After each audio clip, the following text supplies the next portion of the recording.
Bueno amigos, nosotros vamos a conversar ahora con María Corina Machado. Ella es directora de Súmate. Buenos días y bienvenida. Gracias, Manuel. Mire, usted maneja todo lo que son los temas electorales, ya no desde ahorita, sino desde hace ya unos cuantos años, y estamos justamente en lo que es la discusión de esta ley de procesos electorales. ¿Qué información manejan ustedes y qué lectura hacen de lo que se viene viendo, por lo menos hasta ahora? Mira, yo creo que una de las cosas interesantes que están ocurriendo es como la gente se va dando cuenta, como esta ley, este proyecto de ley orgánica de procesos electorales no solamente afecta o perjudica a grupos políticos, a grupos ciudadanos, sino cómo nos afecta como ciudadanos a cada uno de nosotros, en la medida de que impone restricciones a la transparencia, a la confianza en el proceso electoral, porque en definitiva, ¿qué representa esta ley? Con esta ley el Consejo Nacional Electoral está intentando legalizar una cantidad de denuncias, de trabas, de irregularidades que ha cometido en los últimos años, porque estando establecida en la Ley Orgánica del Sufragio una cantidad de mecanismos que le imponían controles o que le obligaban al CNE darle transparencia y garantía y confianza a la gente, bueno, con esta ley se pretenden ahora eliminar, como por ejemplo, la obligación de entregarle a la gente y a los partidos el registro electoral con las direcciones de los electores para que pueda ser auditada. Se elimina la obligatoriedad del CNE de convocar con al menos 6 meses de anticipación una elección. Se elimina el cierre de los centros a las 4 de la tarde como un requisito que da justicia y igualdad de procedimiento. Se elimina el rol de los observadores, es decir, una cantidad de previsiones que daban seguridad a la gente, confianza, se eliminan de la ley. Por otra parte, desde que tenemos voto automatizado, también se habían alcanzado una serie de logros para dar seguridad a la gente, como por ejemplo virar el 54% de las cajas, imprimir las actas antes de transmitirlas, desconectar las captahuellas. Todas estas disposiciones tampoco están incluidas en la ley. Y lo peor, lo más grave que estamos encontrando ahora y que es producto de un gran debate nacional, es el cambio del sistema electoral violando lo establecido en la Constitución. Nosotros hemos conversado aquí con diputados de las minorías que están a favor del proceso que lleva el presidente Chávez, del PPT y del PCB, y ellos estaban justamente cuestionando esta parte de la proporcionalidad. Y fíjese usted, partidos oficialistas se plantean el regreso de las morochas. Uno de los argumentos que tienen dirigentes del PSV es que dicen que el papá de las morochas fue Eduardo Lapi de oposición y que por qué no hacerlo si antes se hacía. Mira, yo creo que todos aquellos que queremos vivir en un país donde se respeten la Constitución y los derechos, no aceptamos que nos digan que porque algo se hizo mal en el pasado, eso justifica hacerlo, repetirlo el día de hoy. Nosotros queremos un país donde todo el mundo cumpla la ley. ¿Qué significa el tema de la representación proporcional? Nuestra Constitución, en el artículo 63 y en el artículo 293, dice claramente que el sistema electoral debe respetar el principio de la representación proporcional, que en palabras sencillas significa que si tú tienes el 40% de los votos en una elección para un cuerpo colegiado, pues eso te da el 40% de los cargos. Si tienes el 20%, tienes el 20% de los cargos. Eso es lo que establece nuestra Constitución y las leyes actuales. ¿Qué se plantea con este proyecto? Cambiar el sistema electoral de representación proporcional a un sistema mayoritario, y eso viola la Constitución.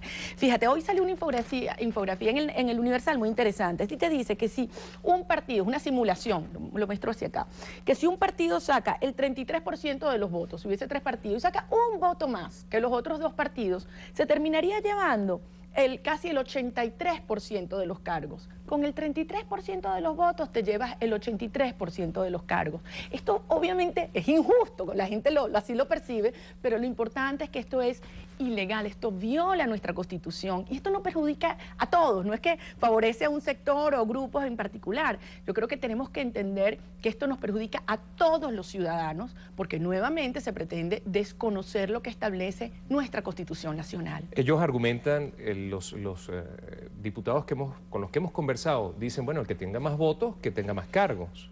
Es que hay, como te decía, dos tipos de sistemas, sistemas mayoritarios y sistemas de representación proporcional en el mundo. Los sistemas mayoritarios, si tú sacas un voto más, te lo llevas todo en esa circunscripción, ¿correcto? Y eso en algunos países existe. Pero nuestra Constitución es muy clara. Nuestra Constitución ha buscado privilegiar el equilibrio, la representación de todos los distintos puntos de vista de una sociedad en el Parlamento, en los consejos legislativos de los estados. Es decir, para que haya voces de cada uno de los ciudadanos con representación justa en las distintas instancias colegiadas. Y eso es lo que dice la Constitución. Y si cambian el sistema, estarían violando la Constitución nacional. Uno de los argumentos que decía el diputado Mario Icea era que cuando estaban estas minorías en el Congreso, lo que se dedicaban era a sabotear. Mira, yo creo que todos los que vivimos y queremos vivir, los que queremos vivir en democracia, tenemos que entender que la democracia es diálogo, negociación, discusión, apasionadamente lo que tú crees, tus ideales, tus propuestas, pero con capacidad de escuchar y respetar la posición del otro. El querer imponer una visión única desconoce lo que es la esencia en la democracia, que es el pluralismo. Quienes tenemos hijos, queremos que nuestros hijos vivan en un país donde cada uno pueda libremente decir lo que piensa, lo que sueña, lo que desea, con respeto de los distintos puntos de vista. Pretender imponer una sola visión destruye ese principio elemental de la democracia, que es el pluralismo y el derecho a disentir en una sociedad. La presidenta del Tribunal Supremo de Justicia, Luisa Estela Morales, ayer decía que mientras estaba en discusión esta ley de procesos electorales, pues no se podía convocar a otras elecciones. Mira, esto es muy grave porque han sido 8 elecciones que se han pospuesto, las elecciones municipales, 4 elecciones a alcaldes que estaban previstas para este año y el del gobernador de Amazonas, el alcalde de Maracaibo, el alcalde del municipio Arismendi, que desafortunadamente murió en Nueva Esparta. Es decir, el Consejo Nacional Electoral ha hecho 18 elecciones en los últimos 10 años, algunas de ellas totalmente ilegales, violando la Constitución, como la convocatoria de la reforma y la enmienda constitucional, pero las que tocan, las que están en la ley, las que es nuestros derechos, entonces las posponen arbitrariamente. El artículo 298 de la Constitución dice claramente que no se puede cambiar la ley electoral 6 meses antes de una elección. Y eso es obvio, es para que no sea discrecional adaptar la ley en beneficio de una parte o de otra. Pero que no se puedan hacer elecciones mientras está cambiando una ley es absurdo. Es como hablábamos antes, es como que no pueda, si estás cambiando la ley de educación, entonces no le vamos a dar clase a los muchachos mientras tanto. Eso es algo absurdo. En los últimos, de hecho, el Consejo Nacional Electoral tiene 8 años de retraso con esta propuesta de procesos electorales, de ley de procesos electorales. Quiere decir que si se tarda 8 años más, tampoco habrán elecciones en los próximos años.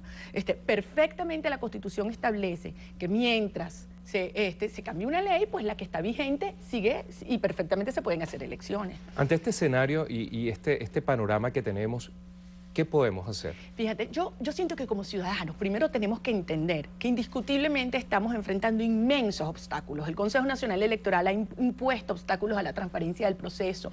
Se ha logrado una inmensa injusticia con el ventajismo y el uso de recursos en la campaña. Y lo más grave, se ha intentado intimidar a los ciudadanos, a los empleados públicos, haciéndole creer que el voto no es secreto, obligándolos a actuar de determinada manera. A pesar de estos obstáculos, el 15 de febrero, los ciudadanos mayoritariamente salieron a participar, a demostrar su convicción por el respeto de la democracia y sus principios. La diferencia fue menos del 7% del registro electoral, lo cual a mí me hace llegar a la conclusión que la inmensa mayoría de los venezolanos somos demócratas y no estamos de acuerdo con un proceso que destruye principios fundamentales de la democracia como la libertad de expresión, la libertad de asociación, la propiedad privada y el derecho a elegir. Pero no basta ser mayoría. Esta mayoría tiene que estar organizada, formada, cooperando. De modo que mi mensaje es a cada venezolano. Tenemos la obligación personal en un momento como el actual de informarnos, de educarnos, de formar a otros, de generar organizaciones en nuestras propias comunidades de apoyo, de sensibilización, de cooperación. En Súmate y en cualquier otra organización civil o política a través de la cual se pueda crear esta conciencia y estas redes que generen presión, porque en los últimos años se han logrado muchas cosas para impedir el avance en la violación de los derechos de los venezolanos, como por ejemplo se impidió dio la aprobación, el cambio en la ley de educación, en la ley SAPO, en la propia ley electoral, hemos logrado muchos avances para generar transparencia y ahora nos quieren hacer retroceder. De modo que los ciudadanos tenemos que articularnos y actuar. ¿Qué está haciendo Súmate? Mira, nuestra misión fundamental es construir democracia a través del ejercicio de la ciudadanía. Nosotros formamos ciudadanos en todos los rincones de Venezuela explicando qué es una democracia. Democracia es mucho más que elecciones. Democracia exige una cantidad de deberes y derechos que tenemos que conocer. Entonces, nuestro trabajo fundamental es un trabajo a nivel de las comunidades, a nivel de los jóvenes, formando ciudadanos, transmitiendo estos valores y, por supuesto, preparando a la gente para la defensa de sus derechos a través de la Contraloría Ciudadana. Una de ellas es la Contraloría Electoral, pero no es lo único. De modo que mi llamado es todo aquel ciudadano que quiere un país en el cual se respeten sus derechos y quiere también luchar por los derechos de los demás, debe movilizarse hoy, debe actuar hoy. Consúmate, que estamos abiertos y necesitados de muchos voluntarios en todos los rincones del país, pero con cualquier organización comunitaria, educativa, civil o política, a través de la cual puede ejercer esa ciudadanía. Muchísimas gracias a María Corina Machado, directora de Súmate, conversando con nosotros esta mañana.